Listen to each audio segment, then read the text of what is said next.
Yes, that's calves' testicles. I wore 3 pairs of undies, so if anything happens, I just peel one layer off and I've got another one to go.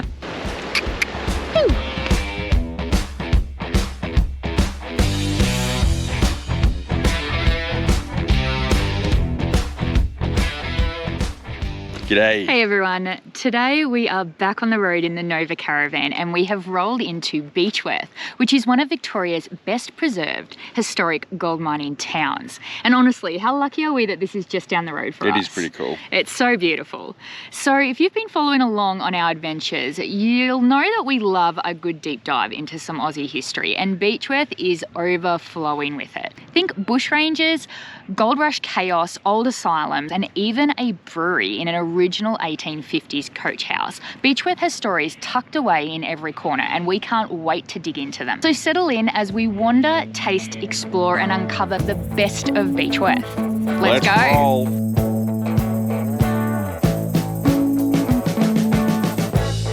We've been living in sin so long, all the fields are gone. Fella stopped me on the street last night, said everything's alright. Roller coaster.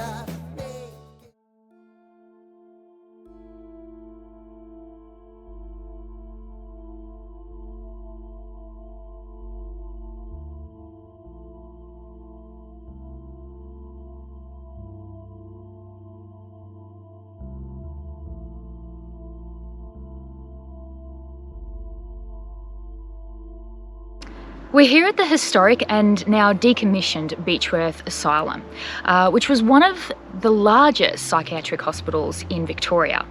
Now, it's had many names over the years, each reflecting the community's understanding of mental health and the Victorian government's evolving approach to the treatment and care of individuals with mental health illness. The asylum first opened for patients in October of 1867. Before that, people experiencing mental health illness were housed in town jails along with hardened criminals, with little chance of receiving adequate health care.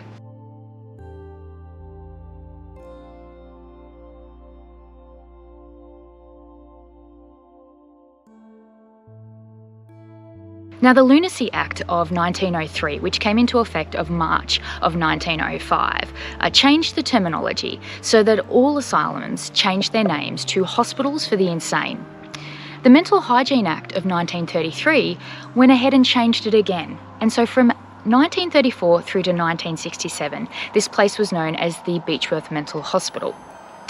Now, in 1967, the place was renamed to be Mayday Hills, after the hill the place was built on. At its peak in the 1960s, this place had up to 67 buildings and housed nearly 1,200 patients and 500 staff. After almost 130 years in operation, the hospital closed in 1995. Behind me is the administrative building, where the superintendent quarters were initially.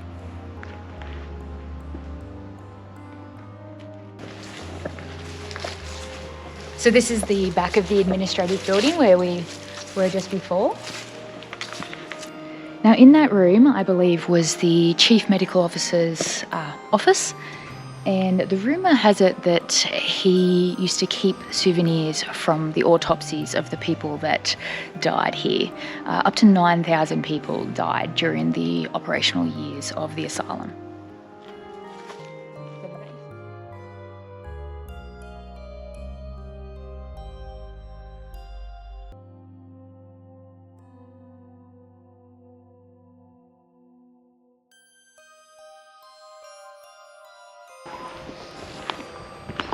This was the men's, or the boys, I should say, dormitory. The boys were housed separate to the men's dormitory.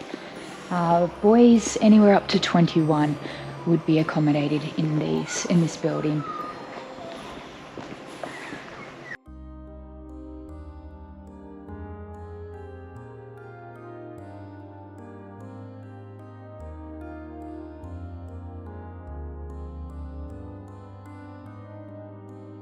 Now, while tours are your only option if you want to explore inside some of the buildings here at Mayday Hills, the 27-hectare outdoor precinct is open to the public from dawn till dusk at no cost. Now, there was once upon a time interpretive displays throughout the grounds that would tell you some of the history behind some of the buildings, but unfortunately a lot of them have fallen into disrepair. Be mindful when you're wandering through the grounds that some of the buildings and areas have been either sold or leased to private residences or businesses, so not everywhere is accessible. But if you are interested in a historical tour, they are run during the day, mostly on the weekends. They're a 90-minute tour and it's $48 for an adult and $30 for a child. However, if you're interested in more of excitement, you can choose between a ghost tour or a paranormal tour. It's been named the 9th most haunted place in the world. And, if you believe the maker of a new documentary, Beechworth Asylum's tormented past still lingers to this day. There's a regular feeling of people have when they're at the back of the crowd that somebody is behind them touching them. And we've had one young guy, 18, 19, who had massive scratches down each side of his spine. And he was leaning into a corner. There was no one behind him. Visitors travel from around the world to see if they can hear or feel something spooky as they tour the site. And these Ghostbusters certainly seem to know what they're talking about. Now, the ghost tours are again 90 minutes and they are $48 for an adult and I believe $30 for a child. The paranormal tours, however, are 3 hours long and I'll put the price of those at the bottom of the screen. Now, we chose to do a ghost tour last night. There are 2 options for the ghost tour for ages 5 and up and for ages 13 and up. So we thought we'd be super brave and jump on the tour with the ages 13 and up, and here's what we thought.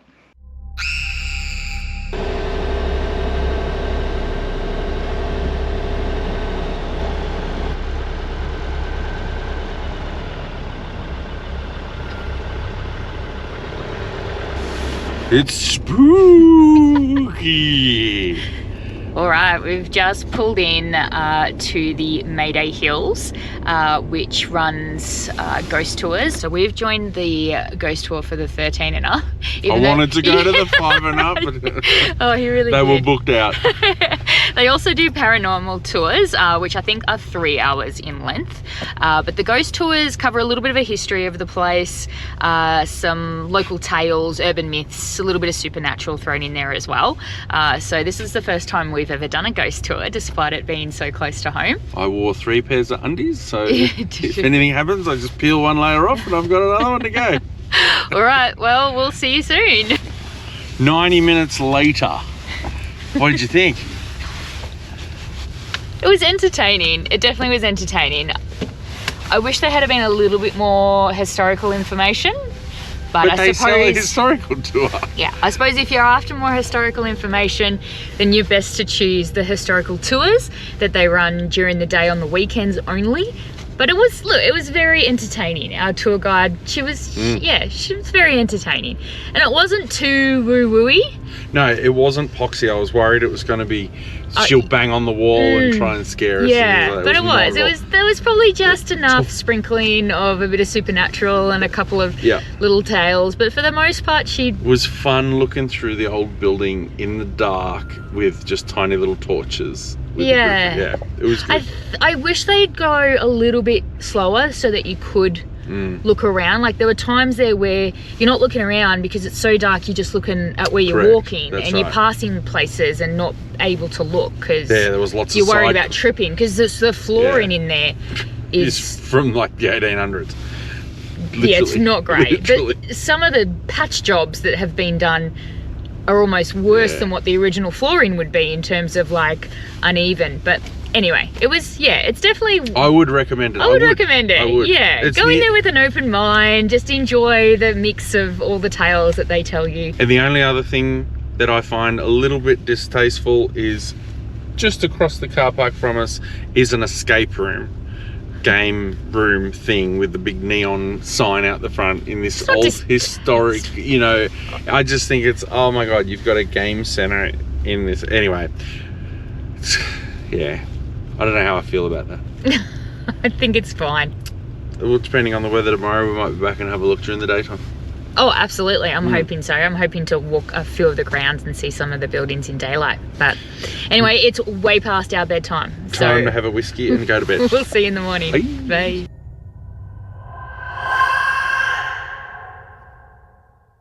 Now, Beechworth was built on the incredible wealth of its gold rush, and today it's famous for having one of the best preserved 19th century streetscapes in all of Australia. The town's historic precinct includes up to 32 heritage listed buildings, all made from locally quarried granite. And a lot of them look exactly as they would have back in the late 1850s. All right, so you'll have to bear with us through this next segment because our obsession with all things Ned Kelly is still alive and well. Now, we've already taken you through Ned Kelly's early life in Beveridge and Avenel, and we've also taken you through the significant events of Stringybark Creek and Glenrowan. But it's really here in Beechworth where Ned Kelly's legal troubles truly began. Behind me is the Beechworth Courthouse, which was built in 1858, and it served as the administrative and judicial centre for northeast Victoria for 131 years. So from the late 1850s well into the 20th century, I believe 1989, the courthouse heard cases from across the entire district. In October of 1869, a 15 or 16-year-old Ned Kelly is arrested for the first time for the assault and robbery of a Chinese farmer. Now, eyewitnesses defended him, and so the case was dismissed. Now, not 6 months later, he finds himself arrested again for robbery. Again, the case is dismissed due to conflicting evidence. Now, later that same year, in November of 1870, he is sentenced to 6 months of hard labour in the Beechworth jail for the assault of a farmer called McCormack over a dispute about a horse. Now, he's also convicted of sending a pair of calves' testicles to Mrs. McCormack. Yes, that's calves' testicles, which was a crude insult aimed at her infertility. Now, he serves his time and he's released in about March 1871. But it doesn't take long. Just a month later, he's arrested yet again. This time, he is charged with suspected horse theft. Now, Ned claims he had no knowledge that the horse had been reported missing and that he had borrowed the horse from his friend Isaiah Wild Wright. 4 months later, in August of 1871, Ned Kelly finally stands trial on these charges, and although his charge has been reduced to just receiving a stolen horse, he is sentenced to 3 years of imprisonment with hard labour at the Beechworth jail. Now, Wright's case immediately follows, and although he is convicted of using a stolen horse, he receives only 18 months imprisonment with hard labour at the Beechworth jail. So why the significant contrast in their charges? Well, historians generally agree that Ned Kelly was seen as a repeat offender by this stage, who had knowingly handled stolen property, whereas Wright was considered more careless rather than criminal. Now, in colonial Victoria, the justice system was heavily influenced by reputation, class and bias. The key technical point is the differences in the charges. So Ned's charge was receiving a stolen horse, which implied that he knowingly handled stolen property, and this was the more serious charge of the two. Building 1867, this is the stone lockup, which replaced earlier timber structures. And this is where prisoners would be held whilst they awaited their trial at the Beechworth Courthouse. Now, this is where Ned Kelly in 1871 would have awaited trial for the horse theft involving Isaiah Wright. But it's also where a 37-year-old Ellen Kelly, Ned Kelly's mother, awaited trial for aiding and abetting Ned in the attempted murder of Constable Fitzpatrick out on the family's farm in Greta. Up to 20 prisoners could be held in each of these lockups. Men were to the left and women to the right, and it's fairly cramped quarters. Now, Ellen Kelly went on to be sentenced to 3 years of hard labour at the Beechworth jail. Now, mind you, she was heavily pregnant with her youngest child at this time. And historians generally agree that this was a key emotional trigger that further pushed Ned into open rebellion and is considered a contributing catalyst to the Kelly outbreak. I'm going to have some open rebellion against that bloody plover in a minute. It's not helpful. No. It's not helpful. No. But these lockups are concerningly small for the amount of people that they would hold in here. And I'm assuming they held them 24/7. So how are they toileting and how are they sleeping? You could not lie 20 people down in here, I don't think. What about you? Lay down, let's see how many. I'm not We'll lying roll you down. like a sausage around Excuse and me. see how many outlines you can get. Do you think that's the original roof? What year was it built? 1867. I doubt it.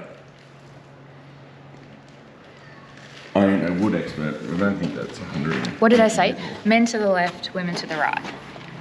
So Ned Kelly was in this one, Ellen was in the one we were just in. Come and check out and see whether there's any NKs inscribed in the wall. In stone. Yeah. Nah.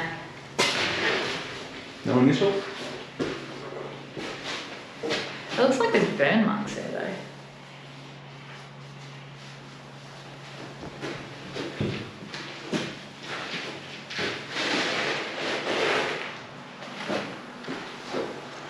Now, interestingly, the Beechworth Courthouse did not host the trial that sealed Ned Kelly's fate, simply because there were just too many Ned Kelly supporters here locally to find an unbiased jury. After the Glenrowan siege in 1880, a wounded Ned Kelly is taken through to Benalla and then onto the Melbourne Jail Hospital. It's in August of 1880 that he's brought back here to Beechworth for a preliminary hearing regarding the murder of Constable Lonergan out at Stringybark Creek. He's held here in cell 101 in the Beechworth Jail. Now, he's committed to stand trial for the murder of the constable, and as I said, due to local support, authorities decide to move the trial to Melbourne, and it is set for October 1880. Ned Kelly is sentenced on the 29th of October 1880 and later hanged on the 11th of November 1880. That's just 13 days between sentencing and execution, which seems a shockingly short window by modern standards, but was fairly typical of 19th century Victoria.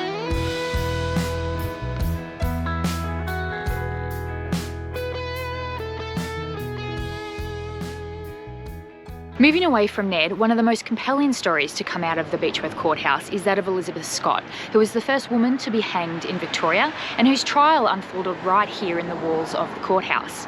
Now, Elizabeth's story is a sad one. Married in her early teens to a man 24 years her senior and a known alcoholic, she had 5 children, 3 passing away in infancy. Elizabeth and her husband owned a bush inn, and it was there that she met 2 men, David Gedge and Julian Cross. Now, the details of Elizabeth's husband's death have always been unclear, other than one of the men shot Elizabeth's husband and attempted to cover it up as a suicide. The police initially arrested David Gedge, who implicated Julian Cross, who then implicated Elizabeth. At the trial, no evidence was given on Elizabeth's behalf, and the ultra-conservative Chief Justice Sir William Stawell, known as the hanging judge, presided over the case and condemned all 3 to hang in the Melbourne jail in November of 1863. Elizabeth was just 23 years old. I guess Elizabeth Scott's story is an example that not every life that was shaped by the Beechworth Courthouse became legend. Some simply were a tragedy.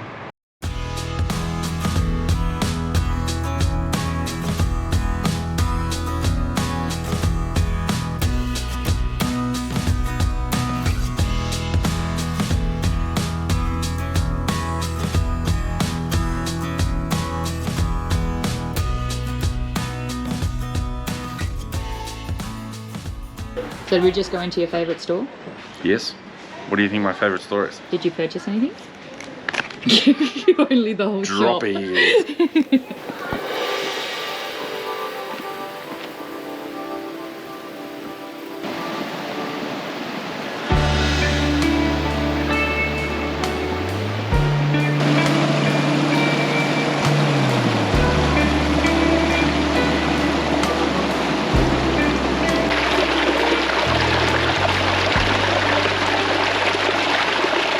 In around February of 1852, gold was first discovered in Spring Creek here in Beechworth.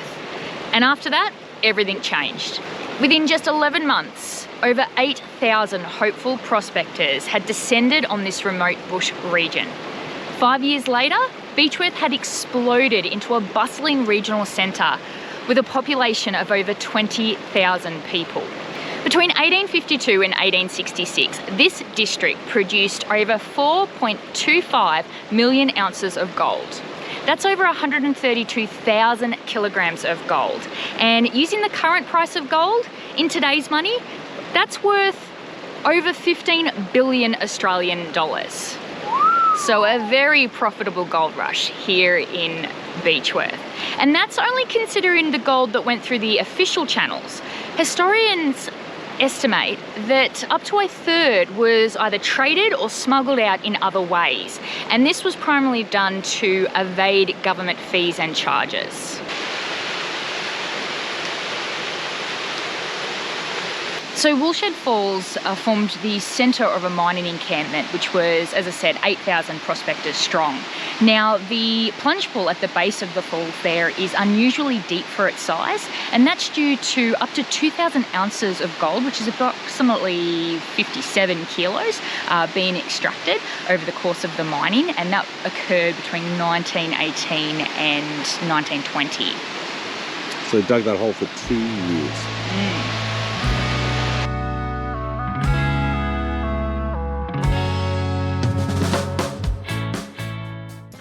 Beechworth powder magazine.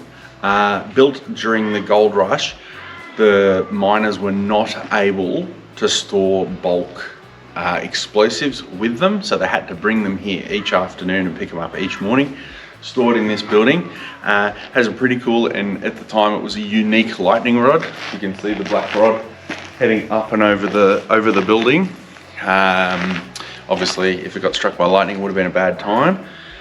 Also, whenever you went into this building, you had to take your shoes off and put some special static-proof shoes on. So they knew about the dangers even back in the 1800s, which is pretty cool.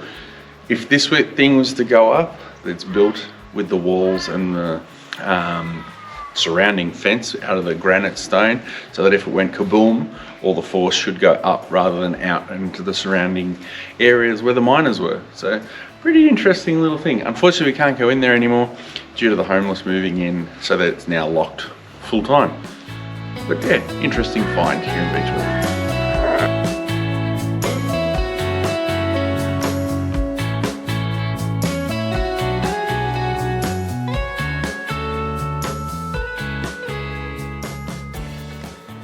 Okay, so that wraps up our weekend in Beechworth. Just a couple of extra points of interest. You can jump on a tour of the old Beechworth Jail, which was built in 1864. We've done that on a previous visit and highly recommend it. It was very good. Yeah. The tours run daily, the first being 10 a.m. and the last of the day being 1:30 p.m. It's $28 for an adult ticket and $22, I believe, for a child. And there's 140 years of history there in the old Beechworth Jail, so definitely well worth it if you find yourself in Beechworth. Another place of interest is the Robert O'Hara Burke Museum, which is the oldest regional museum in Australia, I believe, having been established in 1863, but the building, it dates back, I believe, around 1856. So it has one of the 4 death masks that were made of Ned Kelly there on display, so definitely worth a visit. It's $8 for an adult ticket. Now, the death masks were created after the execution of Ned Kelly on the 11th of November 1880 as part of what was back then common practice of taking plaster casts of executed criminals for what they called phrenological study. Now, phrenology was a 19th century pseudoscience, more of a belief really, that by studying the contours of a skull, you could reveal the traits or moral character and criminal potential of a person. Now, history tells us that the scientists that studied Ned Kelly's skull found that the skull had traits consistent with a born criminal. So super groundbreaking conclusion there to be made. I wonder whether that was the scientists were blinded when they did that study. Hey? Well, I think there might have been a bit of bias there. They might have lost their medical license if they didn't come up with that conclusion, I would have thought. So yeah, consider the Burke Museum when you're in Beechworth if you're interested in all things Ned Kelly. Now this weekend, like we always do, we stayed in the Lake Samble Caravan Park. Beautiful park right there on the lake. They've got powered and unpowered sites as well as cabins. Now we always tend to go the unpowered site there when we stay at Lake Samble, only because the sites are a lot larger and probably the unpowered area is just a little bit more picturesque.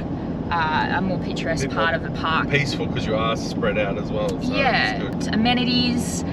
There's a newer amenities block and a much older amenities block, which is roofless. So, I don't know where that went. So as a result, what they've done is they've got a little shower portable there as well, with that has a roof. And you definitely don't fly your drone at that caravan park. You don't know what you'll see. Yes. There's a big playground for the kids, mini golf. And you only need to borrow golf clubs from the office there. There's no cost to play the mini golf. There's barbecue areas around the park. The park has a dump point, laundry and barbecue and a camp kitchen facility there. There's also a coffee cart there. She turns up at least Friday and Saturday mornings. However, we cannot rate the coffee at the Beechworth Bakery high enough. They do an excellent coffee there, and it's, you know, one of those iconic stops in Beechworth. What are you doing if you're not going to the Beechworth Bakery? And of course, the Beechworth Sweet Company, one of our favourite places, certainly your favourite place. If you are a fan of Dutch licorice, they have the largest variety of Dutch licorice we've ever found, I feel. Yeah, I don't think apart from maybe Amsterdam. But yeah, very much if you're a fan of Dutch licorice, I'm not, but Ben is a fiend for it. There's a huge selection of that. And then of course all your usual stuff, boiled sweets, all your retro sweets in there as well. Heaps of different truffles, chocolates, just the works. It's a beautiful little shop there. So we're gonna wrap the video up here, guys. We hope you enjoyed our little historical tour of Beechworth. Of course, there's still tons more to do in Beechworth. There are wineries, bushwalks. We didn't even show you the Beechworth Gorge. There's just so much to do in Beechworth. And a couple of breweries. Yeah. We hope you enjoyed this video. If you did, give us a like and a subscribe. We are so close to hitting 1,000. Hit that subscribe button. It's a personal goal that I've had, so hit it if you haven't already. And we'll catch you in the next video, guys. Happy vacationing. Bye. Behalf, and the ultra-conservative Chief Justice Sir William Wallace, known as that's not Wallace. William Wallace, isn't he from Braveheart? Now, at the trial, no evidence was given on Elizabeth's behalf, and the ultra-conservative Chief Justice Sir William Wallace, me, is not William.